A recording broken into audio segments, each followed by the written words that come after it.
You're here. Probably know a thing or two about paraphrasing, but still struggle to master the art of it. Fear not. I'll explain how to paraphrase in 5 easy steps and give you a few tips along the way. Stay tuned.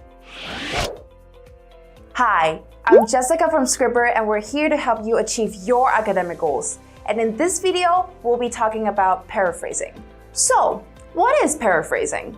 A paraphrase is a rewriting of a specific passage from someone else.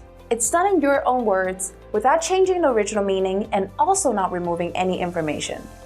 Okay, we know the meaning, so let's get started. Here are 5 easy steps to paraphrasing. Step 1. Read the passage several times to fully understand the meaning. Step 2. Note down the key concepts. Step 3. Write your version of the text without looking at the original. Step 4.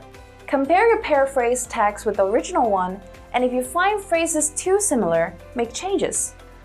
Step 5. Cite the source of the text like the example here. You can also cite easily with the Scribber citation generator. Remember, you don't need the quotation marks to paraphrase. Okay, I know what you're thinking. You know the steps, but it's still quite difficult to actually produce a piece of text that's different from the original. Don't you worry, I have 4 tips to help make everything easier for you.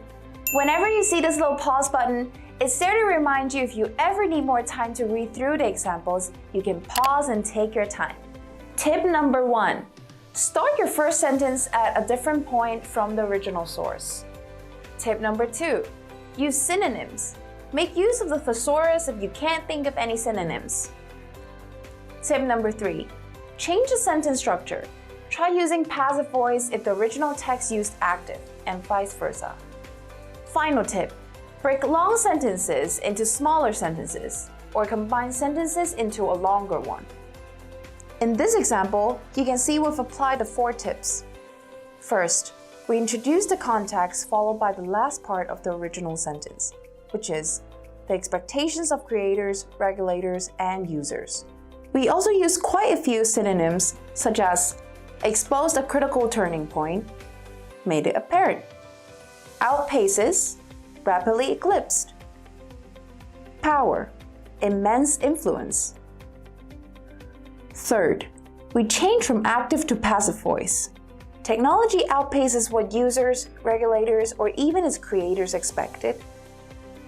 The expectations of creators, regulators, and users have been rapidly eclipsed by technology. And finally, the original was 1 long sentence. We broke it into 2 smaller sentences. Now that you know the tips for paraphrasing, make sure you don't confuse it with quoting, which is when you copy a source word by word.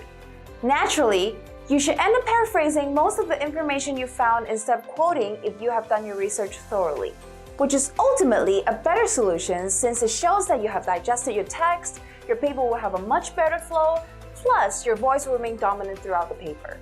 With that being said, only use quotes when you are giving a definition, presenting an author's position, or when you want to support your argument. Make sure to check out this video on how to quote if you're interested.